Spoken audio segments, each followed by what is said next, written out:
문재인 대통령이 2박 3일간의 G7 정상회의를 마무리했습니다. 올해로 2년 연속 초청받은 자리. 무엇보다 코로나19 사태 이후 대한민국의 위상 변화가 돋보이는 회의였는데요. 의전에서의 특별한 대우와 또 의장국과의 정상회담에서도 이 같은 면모를 살펴볼 수가 있었습니다. 영국의 보리스 총리는 의전에서 문 대통령에게 많은 배려를 기울이는 한편 방역 정책과 관련해서 배울 점이 많다, 이런 극찬을 하기도 했습니다. 각국의 구애도 이어졌습니다. 호주와 독일, 유럽연합 정상들에 이어서 프랑스의 마크롱 대통령과도 깜짝 회동을 했는데요. 한국의 기술과 방역, 또 글로벌 백신 허브로서의 가능성이 큰 주목을 받았습니다. 문재인 대통령은 또 G7 정상회의의 기후변화 세션에서 선도 발언을 요청받기도 했습니다. 며칠 전 P4G 서울 정상회의를 성공적으로 이끌었고 또 그린 뉴딜이라는 미래 정책을 펼치고 있는 책임 국가에 대한 존중이라고도 볼 수 있을 것 같습니다. 문 대통령은 이렇게 선도국으로서의 한국의 책임을 얘기하는 한편 글로벌 백신 허브로의 역할 확대를 계속해서 강조했고 또 다른 한편으로는 한반도 평화 프로세스에 대한 지지도 요청했습니다. 이 결과로 G7 국가들은 대한민국과 친환경 기술 협력을 논의했고 또 글로벌 백신 허브 기능에 관심을 보였으며 G7 공동성명에 미국의 대북 외교 지지와 대화 촉구에 대한 메시지가 담기기도 했습니다.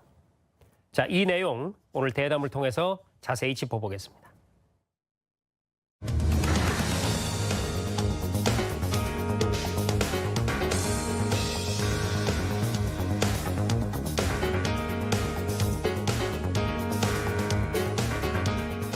네, 시간 함께해 주실 출연자 두 분 소개합니다. 서울 스튜디오에 나와 계신데요. 먼저 민정훈 국립외교원 교수 나왔습니다. 안녕하세요. 예, 안녕하십니까. 네, 그리고 최영일 시사평론가 나왔습니다. 반갑습니다. 네, 안녕하세요. 자, 먼저 우리 민 교수님께 여쭙겠습니다. 문재인 대통령이 주요 7개국 G7 정상회의 2박 3일간의 공식 일정을 어제 이제 마무리했는데요. 이번 G7 정상회의 참석 어떻게 보셨는지 총평을 좀 간략히 해주시죠. 예, 말씀해 주신 것처럼 문 대통령께서 코로나19 이후에 첫 번째 대면 다자 정상외교죠. 그 회의에 참석을 하셨는데요. 총평을 하자면 두 가지 키워드가 되지 않을까 생각합니다. 첫 번째는 정상화, 두 번째는 자긍심, 이렇게 말씀을 드릴 수 있겠는데요. 첫 번째 정상화라는 것은 모두에 말씀드린 것처럼 이제 대면 외교가 정상화된다. 즉 코로나19 이전으로 우리가 일상으로 돌아갈 수 있겠다라는 그런 희망을 보여준 이런 회의가 아니었나 생각을 하고 있습니다.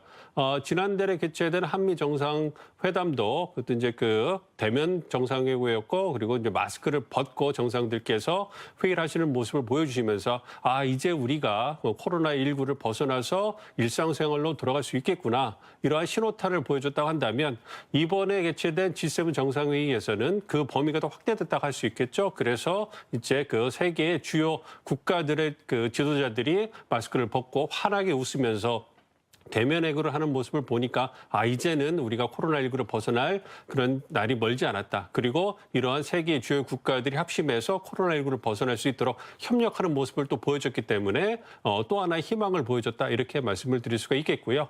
이와 더불어서 자긍심이다. 이렇게 말씀을 드릴 수 있겠습니다. 우리나라가 G7 회원국은 아니지만 2년 연속으로 G7 정상회의에 초청을 받았습니다. 이것은 이제 우리가 G7 선진국에 버금가는 그러한 글로벌 선도 국가로서의 위상이 확립됐다. 이렇게 말씀을 드릴 수도 있을 텐데요. 아무래도 이러한 2년에 걸친 지속적인 초청은 아무래도 우리가 말씀해 주신 것처럼 K-방역의 성공, 이와 더불어서 기술 선도국으로서 그리고 민주주의 국가로서 모범이 되는 국가라는 부분에서 높은 점수를 받지 않았나 생각을 하고 있습니다. 그렇기 때문에 그런 걸 본다면 이제 우리도 선진국으로서 자긍심을 가지고 이제 세계의 모범이 되는 국민으로서 살아야 되겠다. 이러한 자긍심을 느끼면서 또 한편으로는 이러한 세계의 시선, 그 한국이 이제 선도국으로서 글로벌 선도국가로서 선진국가로서 보다 더 책임 있는 그런 역할을 해줘야 되겠다라는 그런 기대가 있다는 걸 느끼게 되거든요. 그럴 때 이것은 이제 아무래도 우리에게 보다 더 책임 있는 어떤 그 국제사회의 어떤 주요 행위자로서 행동할 것을 요구한다 이런 부분을 고려해 본다면 앞으로 보다 더 열심히 우리의 위상에 맞는 그런 역할을 하기 위해서 노력을 해야 되겠다 이러한 느낌도 들었습니다. 네. 이번에는 최영일 평론가님께 여쭤보면 이번에 G7 정상회의에서 공동 성명도 발표됐는데요. 여러 가지 현안에 대한 이야기들이 담겼습니다. 주요 내용을 좀 짚어주시죠. 네네, 공동 성명도 채택이 됐고요. 전체적으로는 이제 6개 세션에 중요한 이제 이 의제들을 다루게 됐습니다. 우리나라는 참관국으로 이제 들어간 겁니다. G7에 7개 국가가 있고요. 이번에 참관국이 네 나라가 있었죠. 근데 사실 남아공, 호주, 인도 이쪽이 이제 영연방 국가이고 이번에 주최국이 영국이었다는 것을 고려한다면 별도의 국가, 특히 아시아 국가로는 우리나라가 유일한 초청국이다. 이렇게 자부해도 아까 민 교수님 말씀처럼 뭐 과언이 아닌 상황입니다. 근데 핵심적인 내용은 무엇보다도 이번에 이제 우리나라가 참여한 세션 3가지를 눈여겨봐야 되는데 첫 번째는 보건이에요. 보건은 역시 코로나19를 어떻게 극복하고 이전으로 우리가 회복할 수 있겠는가 하는 핵심적인 주제였고요. 두 번째는 열린 사회인데 이게 조금 민감한 분야입니다. 이번에 공동성명 말씀하셨지만 대부분의 핵심 내용은 대중국 견제에 G7이 강력하게 의견을 모았다. 그래서 중국의 이제 가장 중국이 좀 불편해하는 문제죠. 인권 문제를 강력하게 이제 제기하면서 사실은 이제 신장 위구르 문제라든가 홍콩, 대만, 남중국해 문제를 모두 다 조목조목 짚었습니다. 그래서 대중국 견제 라인을 G7을 중심으로 만들어 나가겠다라고 하는 핵심적인 내용이 이제 담겼고 이것이 분과에서는 이제 열린사회 세션에서 주로 다뤄졌고요. 그리고 우리가 참여한 곳 이제 하나가 기후변화 부분인데 이 뭐 기후변화 부분은 우리가 워낙 그린 뉴딜을 잘 추진하면서 아까 자막으로도 흘렀습니다만 문재인 대통령은 우리의 수소차라든가 전기 배터리 분야에 대한 이 굉장히 그 비약적인 성과를 또 홍보하고 자랑할 수 있는 기회를 얻기도 했습니다. 여기서 지금 제일 중요한 부분은 역시 코로나19 극복이라고 보여지는데요. 우리나라는 참관국임에도 불구하고 문재인 대통령이 개발도상 국가들을 위한 이 코백스에서 결국은 이제 이 저개발 국가, 개도국을 위해서 백신을 이제 우선 공급하는 역할을 맡고 있는데 코백스 AMC에 강력하게 2년간 2억 달러의 지원까지 약속하면서 우리나라의 위상을 또 이제 여기서 과시하기도 했습니다. 네, 그러면 계속해서 최 평론가께 여쭙겠습니다. 구체적으로 이 G7 정상회의에서 논의된 의제들을 이제 하나씩 볼 텐데요. 방금 말씀하신 것처럼 이 보건, 코로나19 사태가 위중한 만큼 뭐 당연히 최우선되는 주제였는데 문재인 대통령은 이와 관련해서 개발도상국에 대한 코로나19 백신 지원에 한국도 기여하겠다 이런 의지를 밝혔습니다. 발언 주요 내용과 함께 어떤 의미를 부여할 수 있는지 설명을 좀 부탁드립니다. 이게 굉장히 중요한 대목인데요. 지금 이 국내에서 보면 코로나 백신 수급 문제가 불안정하다 뭐 이런 이야기가 계속 나오고 있었지만 지금 G7 국가들을 보면 모두 다 백신 자국주의의 비판을 받고 있는 상황입니다. 오히려 여기 참석하지 않은 다른 이제 블럭이라고 우리가 과거에는 불렀는데 이 러시아와 중국 같은 나라들은 오히려 백신 패권주의, 스푸트니크 V라든가 시노백, 시노팜을 오히려 제3세계에 막 뿌리고 있는 그런 상황인데 이 G7 주요 국가들이 백신을 개발한 보유국이면서도 자국 우선주의를 이제 채택하고 있어서 비판을 많이 받았거든요. 그런데 이제 바이든 대통령이 이제부터 국제적인 백신 공급을 약속을 했고, 그리고 이제 EU도 이제 마찬가지입니다. 그리고 여기에는 또 이번에 참여한 유엔도 있거든요. 유엔 입장에서도 자 코백스를 통해서 뭔가 좀 국제적인 기여를 선진국들이 해야 한다라고 하는 이야기는 계속 나왔고, 그래서 이건 보건 분야의 주요 의제가 개도국가, 저개발 국가에 백신을 어떻게 나눠줄 것이냐. 지금 아까 이제 트리도 캐나다 총리도 잠깐 나왔습니다만 캐나다는 자국 국민 대비로 과도하게 백신을 이제 전체적으로 끌어모아서 상당한 비판을 받았는데 국내 수요를 다 충족하면 이걸 해외로 돌리겠다라는 약속을 한 바도 있죠. 우리나라 같은 경우에는 이제 이 23일 전에 불과 한미 정상회담을 통해서 미국에서 얀센 백신을 101만 회분도 이제 지원을 받아서 지금 접종이 시작됐습니다만 문재인 대통령은 상당히 선제적인 이야기를 이번에 꺼냈습니다. 아까 잠깐 언급드린 대로 적어도 이제 올해 1억 달러 정도 그리고 내년에는 현물이든 현금이든 또 이제 1억 달러 정도를 우리가 지원하면서 코백스 AMC를 통해서 이 제3세계와 그리고 이제 이 저개발 국가 그리고 개도국에 본격적으로 백신을 보급하는데 기여하겠다라고 이야기를 했고요. 또 하나는 한미 정상회담에서 확정된 이야기입니다만 한미 우리가 글로벌 백신 허브의 역할을 하기로 약속이 됐습니다. 모더나와 삼성이 지금 MOU 체결을 하고 사실은 본격적인 모더나의 한국 지사도 추진 중에 있고요. 이번에 또 문재인 대통령은 영국을 방문하는 기회에 아스트라제네카 CEO를 만나기도 했는데 아스트라제네카 측에서는 한국이 우리에게 가장 중요한 협력 국가다라고 하는 이야기를 하기도 했습니다. 그래서 백신을 적어도 내년 이후에 세계적으로 공급하는데 우리가 이 인도 태평양 지역에서의 글로벌 허브 역할을 할 것을 강력하게 천명한 기회가 되기도 했습니다. 네. 말해주신 것처럼 문재인 대통령이 이번 기회에 한국의 글로벌 백신 허브 역할을 강조했는데요. 민정훈 교수님, 그럼 이번 백신 외교에는 어떤 성과가 있었다고 보십니까? 예, 최평론가께서 말씀해 주신 것처럼 이제 이번 정상회의에서 우리나라가 이제 그 백신 외교에 있어서 어떤 역할을 하기로 약속했냐면, 무엇보다도 두 가지로 말씀을 드릴 수 있겠는데요. 이제 그 전 세계에 백신을 공급하는 데 있어서 이제 우리나라가 이제 보다 적극적인 기여와 역할을 해주겠다. 이러한 약속을 문 대통령께서 하신 겁니다. 이제 말씀해 주신 것처럼 보다 적극적인 기여라고 한다면 코백스를 통해서 내년까지 총 2억 달러에 달하는 우리가 이제 자금 지원을 하겠다. 이런 부분에 대해서 이제 말씀을 하셨고요. 역할 부분에 있어서는 말씀해 주신 것처럼 이제 한국이 어떤 의료 기술 그리고 핵심 의료 물품 생산 이 부분에 있어서 선도적인 기술을 갖고 있기 때문에 이러한 기술과 생산 역량을 바탕으로 해서 신뢰할 수 있는 즉 전 세계에 신뢰할 수 있는 백신의 백신 생산과 공급의 허브로서 기능을 하겠다 이 부분에 대해서 말씀을 하신 겁니다. 이렇기 때문에 이 부분에 있어서 G7 정상들도 주목을 하고 있고요. 그리고 특히 우리나라가 가지고 있는 우리 기업들이 가지고 있는 백신 생산 기술이라든지 첨단 바이오 분야의 기술은 많은 국가들이 불허하는 것이고 특히 G7 국가들에서도 우리와 함께 협력을 하고자 하는 그런 분야입니다. 이렇기 때문에 지난달에 개최된 한미 정상회담에서 이제 한국이 전 세계 백신 공급 허브로 거듭나겠다. 이 부분에 대해 천명을 했고요. 이 부분에 대해서 보다 구체화하는 그런 작업을 이번 G7 정상회의에서 했다 이렇게 말씀을 드릴 수 있겠습니다. 이제 앞으로 남은 것은 이러한 계획을 구체화하는 과정이라 할 수 있고요. 이를 위해서 정부, 기업 그리고 이제 학계가 이제 동원이 돼서 어떻게 그러면 한국과 G7 국가들 그리고 어떻게 한국과 개도국들이 이제 협력을 해서 이제 한국이 전 세계 백신 공급 허브로서 거듭날 수 있겠느냐 이런 부분들에서 구체화하는 그런 방안들이 논의가 될 거고요. 우리 정부가 선두에 설 거다 이렇게 예상을 하고 있습니다. 네, 지금 백신 얘기를 우리가 나누고 있습니다만 이번 G7 회의에서 특히 또 눈에 띄는 장면이었죠. 문재인 대통령이 이 파스칼 소리오 아스트라제네카 최고 경영자와 면담을 했습니다. 잠깐 이 얘기 나누는 모습을 직접 보고 얘기를 이어가겠습니다. 아스트라제네카 백신은 한국에서 접종된 첫 백신이자 가장 많이 접종된 백신으로 의미가 남다릅니다. 특히 SK가 기술을 이전받아 국내에서 직접 생산했기 때문에 한국 국민들이 더 안심하고 백신을 접종받을 수 있습니다. 또한 한국이 세계적인 백신 생산 허브로 도약하는 중요한 첫걸음이 되었습니다.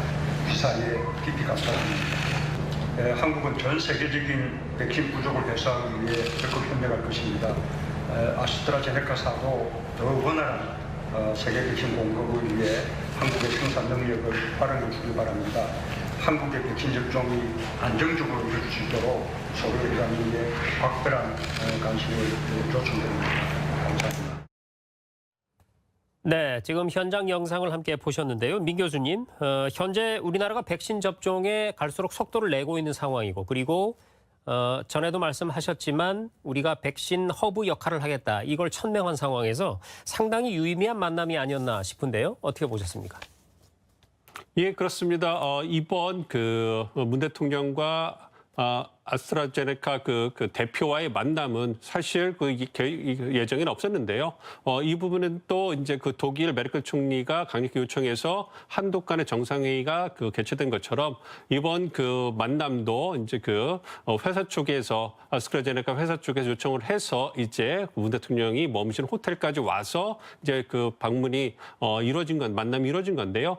이런 부분을 본다면 우리도 국내적으로 이제 아스트라제네카 백신 공급을 통해 가지고 이제 그 국내의 방역에 있어서 많은 도움을 받았지만 회사 입장에서도 우리나라가 신뢰할 수 있는 백신 공급자 대중과에 대해서 굉장히 감사를 표하고 있고 그리고 앞으로도 이제 회사 차원에서 자신들의 이익을 위해서 한국이 보다 더 적극적으로 백신 생산을 해줄 것을 강력히 요청한다는 것을 이제 공식적으로 보여주는 부분이죠. 이를 통해 가지고 이제 그 아스트라제네카 그 회사 자체에서도 앞으로도 이제 신뢰할 수 있는 전 세계 백신 공급처로서 거듭나겠다. 이를 위해서 한국과의 협업이 굉장히 중요하다라는 것을 공식적으로 보여준 그런 계기가 됐다 생각을 하고 있고요. 이런 부분은 다시 말씀드리지만 한국이 어떤 그 미래 먹거리 산업, 그 첨단 기술과 더불어서 전략 산업이라고 하는 바이오 분야, 특히 이제 코로나 백신 같은 이러한 부분에 있어서 얼마만큼 우리가 기술 선도국인가 이런 부분을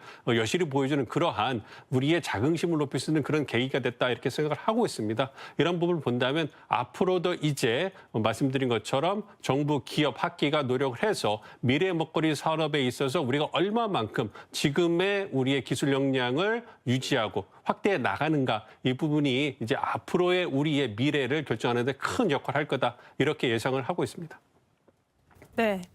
당장 뭐 아스트라제네카 백신 공급뿐만 아니라 이번 만남이 차세대 백신이나 또 앞으로의 항암 치료제와 관련된 R&D에도 좀 도움이 되지 않을까 이런 생각도 드는데요. 최영일 평론가님, 앞으로 우리가 백신 주권을 갖게 되는데 협력이 어떻게 이루어질까요? 네, 매우 강화될 것 같고요. 지금 아스트라제네카뿐 아니라 이번 코로나19 상황을 통해서 우리나라가 세계 2위권 바이오 이 생산 제조 국가라고 하는 것이 세계에 굉장히 홍보가 많이 되고 있습니다. 특히 이번 한미 정상회담에서 하나는 백신, 하나는 반도체 이 두 부분에서 물론 백신은 우리가 미국 모더나의 지원을 받는 형태로 주로 이제 MOU가 만들어졌습니다만 백신을 독자적으로 우리가 적어도 연말 연초에 개발할 수 있다는 내부적인 지금 R&D도 진행이 되고 있고요. 내년에는 우리가 독자적인 백신 보유국이 될 가능성도 있는데 여기서 멈추는 게 아니라 코로나19 백신 외에도 전반적인 바이오 산업의 인프라가 대한민국이 상당히 우수하게 구축돼 있구나라고 하는 것을 세계 여러 나라가 깨달았고요. 지금 미국의 경우에는 이제 모더나 같은 회사가 한국에 연내로 지사를 설립하겠다. 한국인 이 직원을 채용하겠다. 또 삼성 바이오로직스와 함께 단순히 위탁 생산으로 시작은 됐습니다만 원액을 조만간 한국에서 생산할 수 있게 될 것이다. 그럼 스위스 외의 원액을 두 번째로 생산하는 국가가 되는 거고요. 심지어는 공동 연구개발도 함께 하겠다라는 것을 우리나라의 국제기관인 한국보건연구원과 MOU를 채택하고 있습니다. 그러니까 이러한 이제 미국 기업과의 위상이 있다 보니 영국과 지금 스웨덴의 합작 기업인 아스트라제네카에서도 다국적 제약 회사인 거거든요. 단순히 코로나19 백신에 대한 위탁 생산이나 지원만이 아니라 향후에 지금 한국의 바이오 산업의 위상이 큰 걸 확인했으니 심혈관 관련한 굉장히 이제 고도의 의료 기술이 필요한 대목인데 공동 연구, R&D도 함께 하고 항암 치료제 개발도 함께 해보자. 지금 미국의 파이자나 모더나가 이번에 처음 활용한 기술인 mRNA 기술은 원래 항암 치료를 위해서 개발이 되다가 이번에 코로나19를 위해서 급박하게 이제 투입된 기술이거든요. 그러니까 이런 부분에 대해서는 우리나라가 또 앞으로 자체적인 이제 노하우를 보유할 수 있기 때문에 유럽에 있는 아스트라제네카 입장에서는 굉장히 관심을 갖게 될 거예요. 제가 보기에는 아주 흥미진진한 것이 미국 쪽의 세계적인 다국적 제약회사와 또 유럽의 다국적 제약회사가 우리나라를 두고 구애하는 모습이 펼쳐지는 상황입니다. 그래서 이번 코로나19와 K방역의 성과를 통해서 내년 이후에 우리나라는 상당히 다양한 의료기술 또 우리가 아직 정복하지 못한 불치병 분야에서도 상당히 이제 유럽, 미국과의 공동 R&D를 통해서 이 다양한 이 지식을 쌓아나가게 될 것이다. 그렇다면 우리는 이제 향후에 제1위의 바이오 국가도 한번 노려볼 수 있는 그런 발판을 맞이한 것 아니냐 이렇게까지 한번 생각해 볼 수 있겠습니다. 네, 문재인 대통령은 이번 G7 정상회의에서 호주, 독일, 유럽연합 정상과의 양자회담도 소화를 했는데요. 그러면 우선 우리나라와 G7 정상회의 나란히 초청된 나라죠. 호주의 스콧 모리슨 총리와 만났는데 특히 최근에 전 세계적인 화두인 이 수소 경제 협력 강화의 뜻을 모았습니다. 이 내용도 직접 한번 보시고 얘기를 이어가겠습니다. 코로나와 기후위기, 저탄소 디지털 경제 전환으로 국제 질서가 급변하는 가운데 가치를 공유하는 우방국가의 협력이 더욱 중요해졌습니다. 양국이 글로벌 공급망의 안정에 함께 기여하고 저탄소 기술과 수소 협력을 강화하기 힘입니다. 오늘 국민과의 회담을 통해 양국과 우호 협력 관계를 더욱 발전시키고 또 국가 인프라와 국방 방산 분야의 수도 국회에 손을 잡아 영역 평화를 위해 함께 기여하게 되길 바랍니다.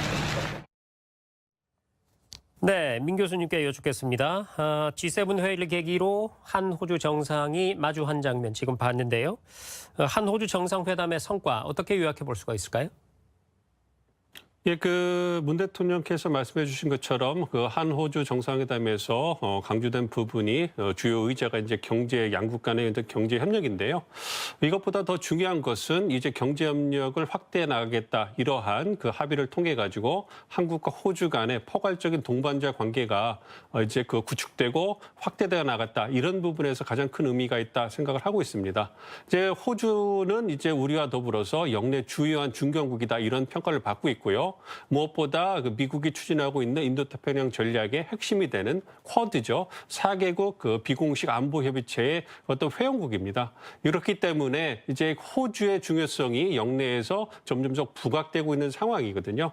그래서 미중 사이에서 전략적 균형을 유지해야 되는 한국의 입장에서는 이런 호주나 인도 같은 주요한 영내 중견국들과의 협력을 통해 가지고 우리의 외교적 공간을 넓히고 미중 사이에서 우리가 불가피하게 선택을 하는 기회가 왔을 때 갖게 되는 어떤 충격을 완화시킬 때 있어서 굉장히 중요한 파트너라고 할 수 있거든요.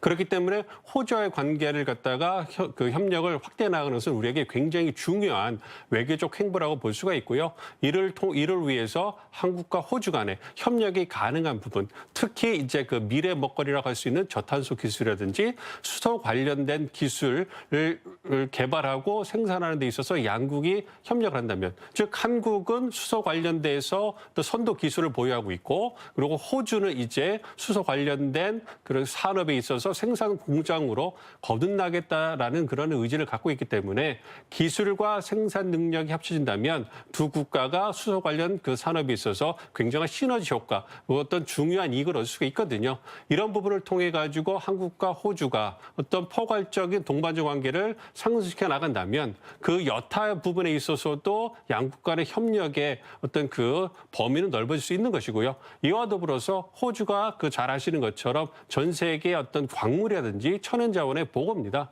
그렇기 때문에 우리로서도 이제 안정적인 그런 천연자원이나 광물을 생산하는 국가와의 협력을 통해 가지고 그런 자원 보고라는 아니면 광물의 어떤 생산국과의 협력을 하는 것은 우리에 있어서도 안정적인 어떤 제조업이라든지 미래 산업에 있어서 생산하는 데서 굉장히 중요한 부분이거든요. 그런 부분에 있어서도 양국 간의 협력은 의미가 있다고 할 수 있겠고요. 이와 더불어서 또 논의된 것이 이제 영내 포괄적 경제 동반자 협정이죠. RCEP에 있어서 한국과 호주의 어떤 보다 포괄적인 경제 협력을 추구하겠다 이런 합의를 봤습니다. 이걸 통해 가지고 이제 전방위적으로 다양한 영역에 걸쳐서 한국과 호주 간에 이제 양자 관계에 있어서 경제 협력을 늘릴 수 있고요. 이와 더불어서 이러한 경제 협력 그리고 양국 간의 신뢰 증진을 바탕으로 해서 이제 또 우리 한국이 중요하게 추구하고 있는 이제 한반도 평화 프로세스에 대해서 이제 호주가 주요한 영내 중견국으로서 지지를 해준다 이런 부분을 재확인한 부분이 있거든요. 이렇게 경제 부분의 협력을 통해 가지고 다른 영역 즉 정치, 문화, 외교안보 부분까지 양국 간의 협력이 강화되는 모습을 보여주고 있거든요. 그렇기 때문에 이러한 모습은 향후 한국이 영내에서 보다 주요한 행위자 그리고 글로벌 무대에서 선도 국가로 이제 거듭나는 데 있어 가지고 중요한 우방 그리고 중요한 친구가 생기고 그리고 그것을 더 확대 나갈 수 있다는 측면에서 한국과 호주 간의 양자회담 그리고 어떤 성공적인 회담 결과는 의미가 있다 이렇게 생각을 하고 있습니다. 네. 문재인 대통령은 한국과 호주 양국의 경제 협력 이외에도 한반도 평화에 대한 지속적인 지지를 요청했는데요. 지금 양자 회담, 양국 회담을 할 때마다 이 부분을 요청했는데 호주뿐만이 아니라 독일이라던가 EU 정상들도 모두 지지하겠다고 밝혔습니다. 그렇다면 최영일 평론가님께서는 이런 부분이 어떤 의미가 있다고 보시는지요? 네, 아주 중요한 의미가 있죠. 그러니까 우리 입장에서는 전적으로 우리의 주도적인 입장에서 이번 G7 회의에 참가국이지만 참여하게 된 기회에 세계를 이끌어가는 경제적인 주요 선도 국가들과 양자회담이 원래는 3개가 예정돼 있었지만 마크롱 프랑스 대통령의 요청으로 한 프랑스 정상도 만났기 때문에 사실상 4개의 회담을 이제 소화한 셈이 되는데요. 모두 다 우리 대통령의 입장에서는 우리의 급박한 문제는 한반도 평화 프로세스다. 이러한 것들에 대해서 국제적인 지원, 지지가 필요하다라고 하는 이야기를 우리가 꺼내서 거기에 대한 쾌히 지지하는 입장을 얻어냈습니다. 사실 지금 민 교수님 말씀해 주셨지만 호주 같은 경우에는 우리 6.25 참전국이고요. 우방국가입니다. 방산에 대한 협의도 했습니다. 그런데 이제 한반도 평화 프로세스를 지지해달라. 여기에 대해서 이제 당연히 이제 기꺼운 이제 응답을 받아낼 수 있었고 앙겔라 메르켈 독일 총리하고는 문재인 대통령이 상당히 친분이 깊습니다. 사실 이 문재인 대통령의 한반도 평화 프로세스는 베를린 선언, 베를린 구상에서 시작이 됐죠. 그래서 앙겔라 메르켈 총리는 또 동독 출신의 상당히 장기 집권을 하고 있는 독일 또 유럽의 지도자로 상당히 문재인 대통령의 한반도 평화 프로세스를 기존에도 지지해 왔지만 이번에도 또 쾌히 좀 잘 풀리기를 기대한다라고 하는 응답을 했고요. 그리고 이제 EU 정상들과 만난 게 이번에 조금 이례적으로 흥미롭습니다.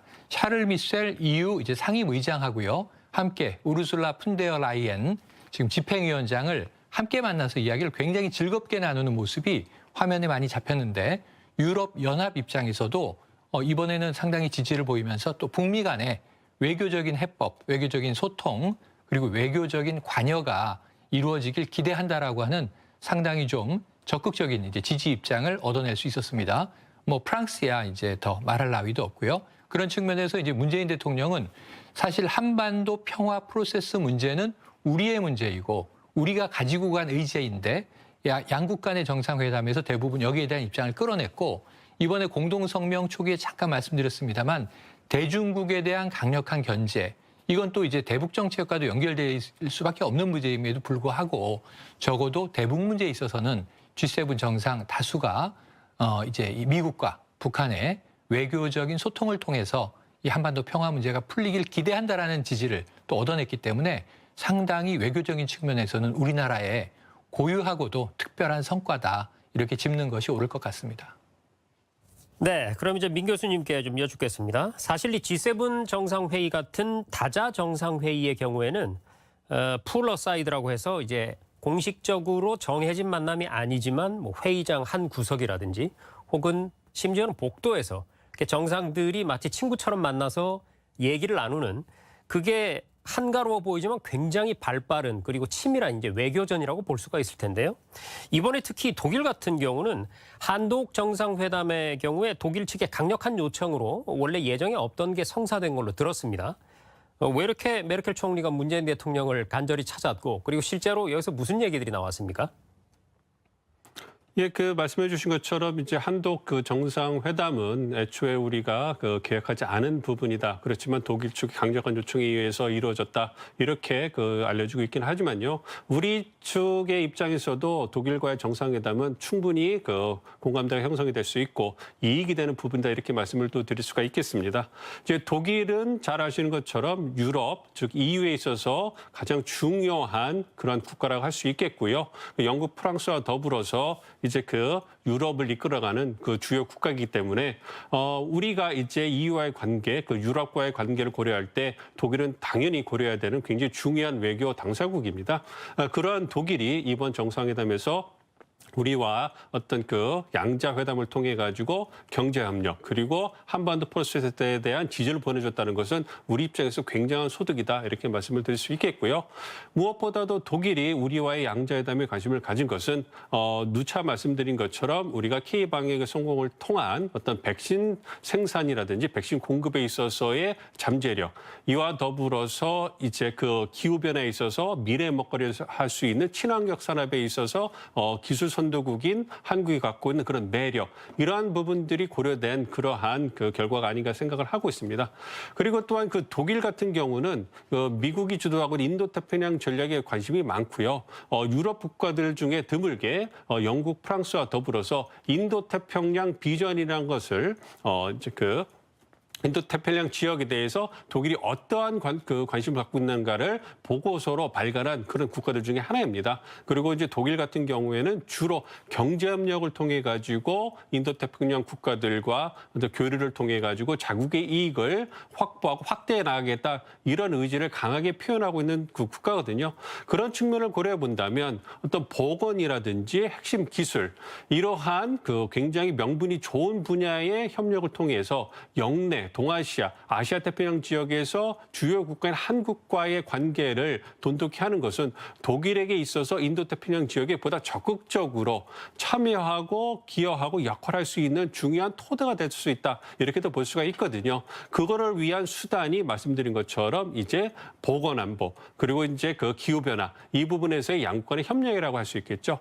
독일은 이제 그 이번 코로나19 백신 생산에 있어서 어떤 기술 선도국이라고 할 수 있고요. 한국은 그러한 그 기술을 바탕으로 해서 백신을 신뢰할 수 있게 빠르게 생산할 수 있는 그러한 기술과 역량을 가진 국가이기 때문에 이러한 두 국가가 합쳐서 백신 생산을 확대해서 전 세계에 보급해서 코로나19 이 시대를 빠르게 종식시켜 나간다는 것은 어느 국가가 봐도 굉장히 좋은 명분이거든요. 이걸 통해 가서 양국 간의 신뢰를 돈독하게 하고, 그리고 독일이 이제 인도태평양 지역에 들어오는 좋은 교두보가 될 수 있는 것이고요.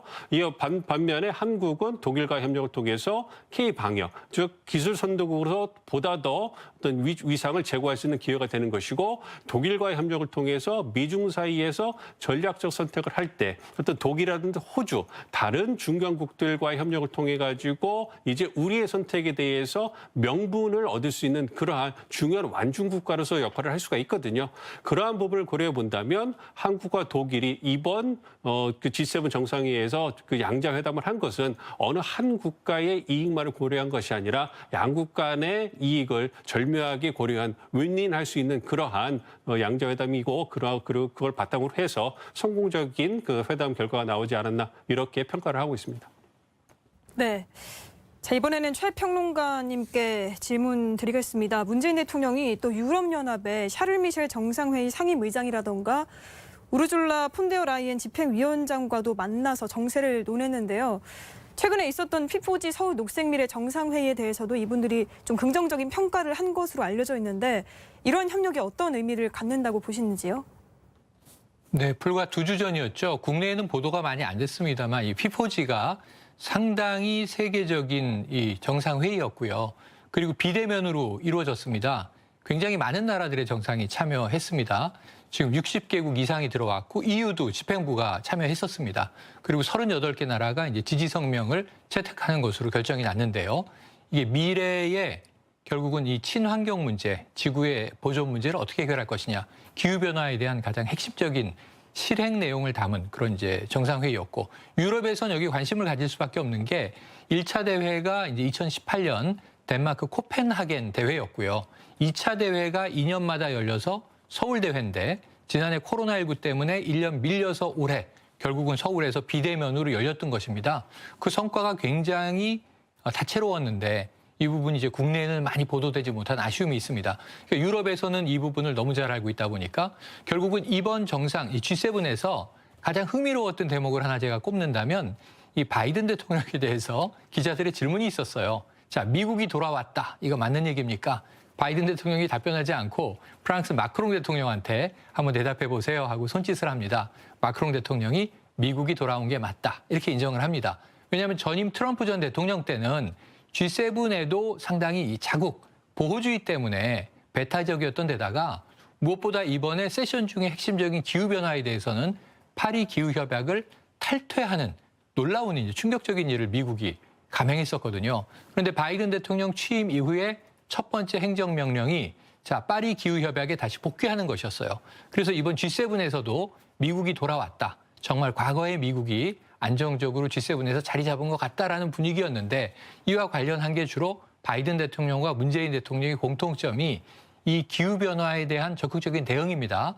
이 P4G의 핵심은 바로 탄소 제로, 탄소 중립 문제를 이제 집중적으로 다뤘던 것이고 우리가 주도해서 세계적인 이제 성명 합의를 이끌어낸 것이었거든요. 그래서 EU 쪽에서는 굉장히 관심 있게 정말 대한민국이 그런 역량이 되는가? 우리는 11월에 탄소 중립에 대한 우리나라의 더 강화된 탄소를 줄이겠다고 하는 발표, 수치를 발표하기로 지금 예정돼 있습니다. 여기에 대한 이야기도 오갔을 것이고요. 자, 그럼 수소차에 대한 개발 역량, 그리고 이제 배터리 분야에서 우리나라가 가지고 있는 수급 능력, 이런 부분들에 대해서 상당히 유럽 쪽에서도 일전에 한미 정상회담에서 바이든 대통령이 보인 관심 못지않게 커다란 관심을 가지고 있고 문재인 대통령이 아마 그린 뉴딜을 필두로 해서 설명한 내용들에 상당한 감명을 받았던 것으로 기록할 수 있겠습니다. 네, 지금 최평론가님 말씀하신 것처럼 분명히 미국은 돌아온 것 같습니다. 반면에 일본의 모습은 잘 보이지가 않았는데요. 사실 이 문 대통령은 이번 G7 회의장에서 바이든 미국 대통령과는 23일 만에 지금 다시 만난 것이고 일본의 스가 총리와는 첫 대면을 한 것이죠.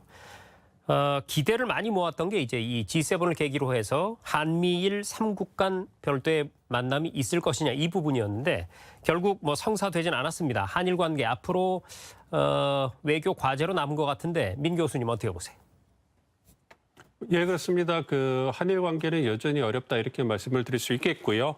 말씀해 주신 것처럼 이제 한미일 정상회담이 열리기를 기대하는 목소리가 많았었는데 아무래도 그 각국이 가진 일정이 워낙 빡빡하다 보니까 그리고 입장차가 있다 보니까 그러한 한미일 3국 정상회담이 열리지 못한 부분에 대해서는 안타깝게 생각을 하고 있습니다.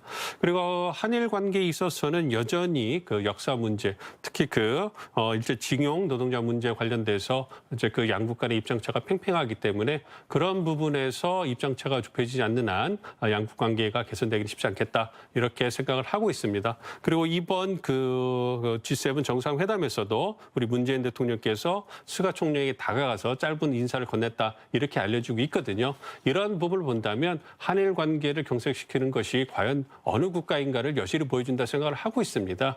사실 그 징용 문제라든지 위안부 문제에 있어서 이제 그 피해자와 가해자가 분명한 상황인데요. 그러한 부분에 있어서 이제 일본 측에서 어떤 자국의 어떤 그 막강한 경쟁을 바탕으로 해서 국제 여론을 호도하고 있는 부분이 굉장히 큽니다. 그래서 이제 그 가해자가 피해자로 둔갑하게 되는 그런 상황을 만들려고 굉장히 노력을 하고 있고 그러한 상황에서도 사실 한국의 입장에서는 그래도 일본이 전략적으로 중요한 이웃 국가이기 때문에 한일 관계가 더 이상 악화되는 것을 방치해서는 안 된다. 이러한 목표를 가지고 굉장히 다양하게 그 외교 관계를 개선하기 위해서 노력을 했는데요.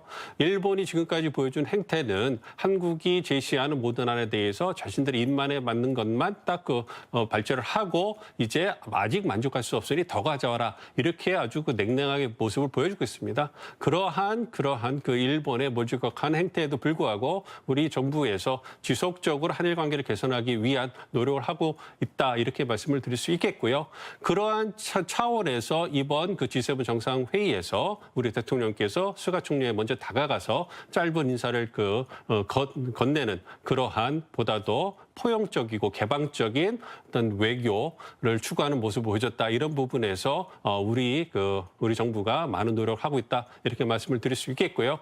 그렇지만 이제 일본의 입장에서 본다면 그 도쿄올림픽을 개최해야 되고요. 그리고 앞으로도 이제 그 코로나19 상황을 대처하는 데 있어서 국내 정치적으로 어려운 부분에 직면했을 때 돌파구로서 지속적으로 그 한국과 북한을 이용해 왔습니다. 그러한 부분을 고려해 본다면 앞으로도 스가 정부가 한국을 이용해서 국내적인 어려움을 돌파하는 그러한 수단으로 쓸 여지가 충분히 있기 때문에 그러한 부분을 고려해 본다면 향후 그 한일 관계가 단기간에 개선되기는 좀 어려울 거라고 생각을 하고 있고요.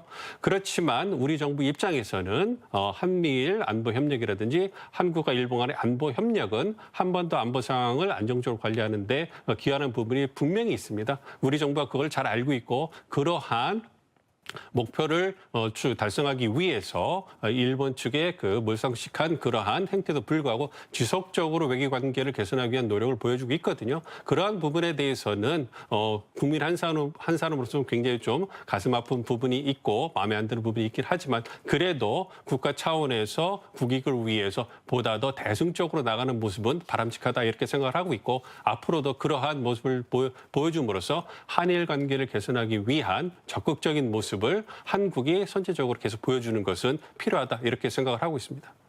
네, 그렇습니다. 민 교수님 말씀처럼 냉각된 상황에서 우리 대통령이 먼저 인사를 건네고 하는 그 대인의 풍모랄까요? 이런 모습은 나중에 실제로 얘기가 오갈 때 분명히 더 유리한 지위를 가질 수 있게 되지 않을까 기대를 해봅니다. 계속해서 민 교수님께 여쭐게요. 이번 G7 정상회의를 계기로 한미 외교장관 회담도 열렸습니다. 얼마 전에 있었던 이 한미 정상회담의 후속 조치를 논의하기 위한 자리였는데 어떤 알맹이 있는 얘기들이 좀 나왔나요? 어떻습니까? 네, 그렇습니다. 그 한미 그 외교 장관이 회담을 이번 G7 정상회의를 계기로 해서 가졌죠. 그래서 말씀해 주신 것처럼 지난달에 개최된 한미 정상회담의 성과를 이제 체크하고 확인하고 이제 구체화하는 작업에 있어서 양국 간의 입장을 교환했다 이렇게 말씀을 드릴 수가 있겠습니다. 잘 아시는 것처럼 지난달에 개최된 한미 정상에서 정말 많은 것을 양국이 합의를 했습니다.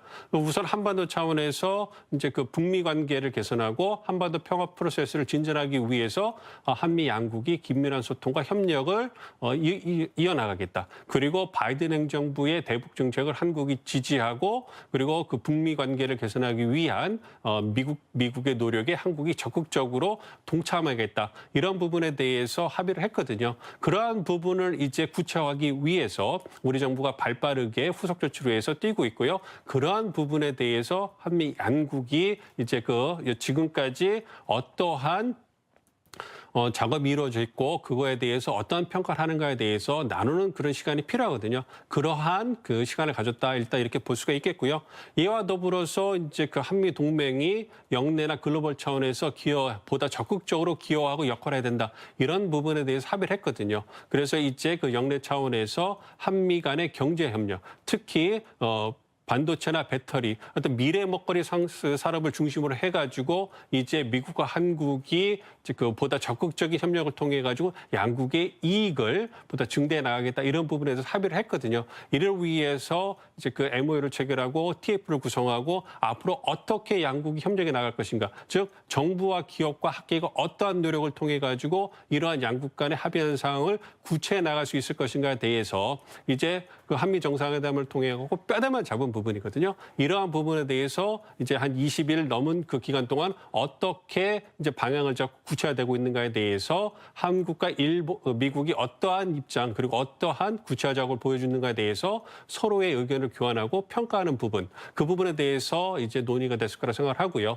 이와 더불어서 글로벌 선도 국가로서 한국이 오늘 그 프로그램 내내 말씀드린 것처럼 백신을 공급하는 데 있어서 선도 국가가 되겠다. 이 부분에 말씀드렸지 않았습니까? 그리고 미국은 이제 백신 공급의 무기고가 되겠다. 그래서 이제 백신 외교를 본격화하겠다. 이런 부분에 대해서 이제 그 공식화하고 천명한 그런 부분이 있거든요. 그리고 한미 정상회담에서도 이제 백신 공급에 있어서 한국과 미국이 보다 본격적으로 협력을 해서 이제 미국의 기술과 한국의 생산 능력이 결합돼서 전 세계 코로나19 사태를 종식하는 데 기여하겠다. 이런 부분에 대해서 합의를 했거든요. 그러한 부분에 대해서도 한미 양국이 어떠한 노력을 하고 있는가에 대해서 확인하는 계기가 됐다. 그렇기 때문에 한미 외교장관 회담에서 한반도 차원에서의 한반도 안보 상황뿐만 아니라 영내 차원, 글로벌 차원에서 다양한 의제들이 한미 정상에서 논의된 부분이 있을 것이고 그 부분에 대해서 후속 조치가 어떻게 진행되고 있고 미흡한 점은 무엇이고 어떻게 더 이제 그 협력을 강화해 나가야 되겠다. 이런 부분에 대해서 실무 차원에서 확인하는 그런 중요한 계기가 됐다. 이렇게 생각을 하고 있습니다. 네, 특히 우리 위상이 높아진 건 우리나라가 코로나19 시국에서도 전면 봉쇄 없이 경제와 민주주의를 모두 지켜냈기 때문인데요. 자, 향후에 포스트 코로나 시대 국제 담론을 우리가 또 이끌어 나갈 수 있을 거라는 희망도 나오고 있습니다. 최영일 평론가께서는 이 과제를 어떻게 보십니까? 네, 이 글로벌 팬데믹이 지구적인 위기인 것은 사실이지만 또 다른 측면으로는 우리나라에게 상당한 기회를 제공했다 이렇게 볼 수 있겠습니다. 말씀하신 대로 대한민국의 민주성, 또 이 민주적인 방역의 성과, 국민들의 헌신적이고 자발적인 참여, 또 정부의 안정적인 주도, 거기에 또 이 기업과 산업의 경제 회생, 이런 부분 세계가 깜짝 놀랄 만한 이 지금 약진을 이루고 있거든요. 이 위기에도 불구하고 거기다가 우리가 겸손하게 그런 것들을 자랑하지 않으면서 우리도 국제사회에 좀 더 기여하는 나라가 되겠다라고 하는 의지를 천명하는 과정에서 전 이번 G7에서 우리 문재인 대통령 또 이 대통령 개인뿐만이 아니라 뭐 이제 이 내외분, 이 영부인을 포함해서 또는 대한민국이라는 국가에 대해서 선진국들이 보여준 러브콜, 뜨거운 관심, 회담의 의지 이런 것들을 보면서 아, 이제 글로벌 팬데믹이 거치고 난 이후에 상당히 우리나라는 우리가 생각한 것보다 세계적인 주도 국가가 되겠구나. 어쩌면 일본이 지금 G7에서 견제하고 있는 형국이거든요. 그러니까 일본은 참관국으로 한국이 들어오는 건 좋지만 G7을 확대하는 것은 원치 않는다. 자, 확대, 다른 나라를 받아들이는 건 원치 않는다.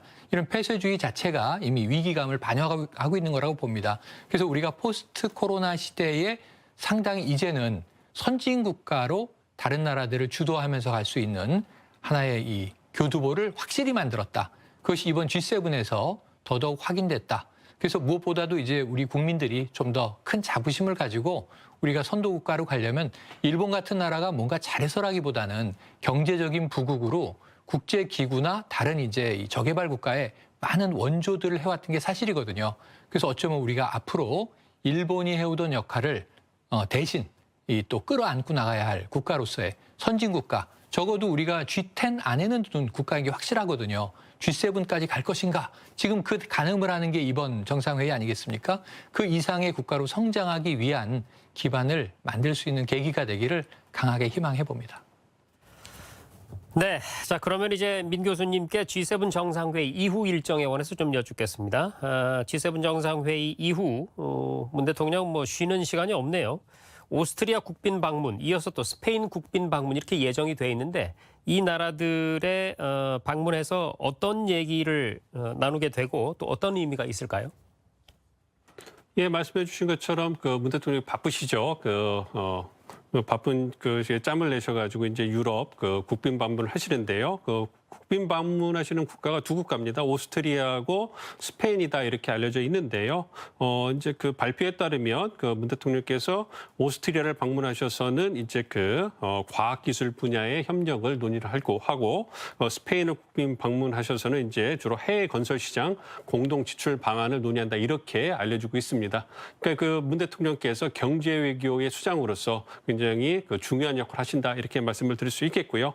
무엇보다도 이번 국빈 방문은 다 오스트리아와 스페인의 어떤 초청에 의해서 이루어진 것이다. 이 부분에 의미가 있다 생각을 하고 있고요. 이 부분은 말씀드린 것처럼 G7 정상회의에 우리 나라가 2년 연속 초청된 것과 마찬가지로 한국의 어떤 높아진 위상을 반영한 것이다. 이렇게 생각을 하고 있습니다.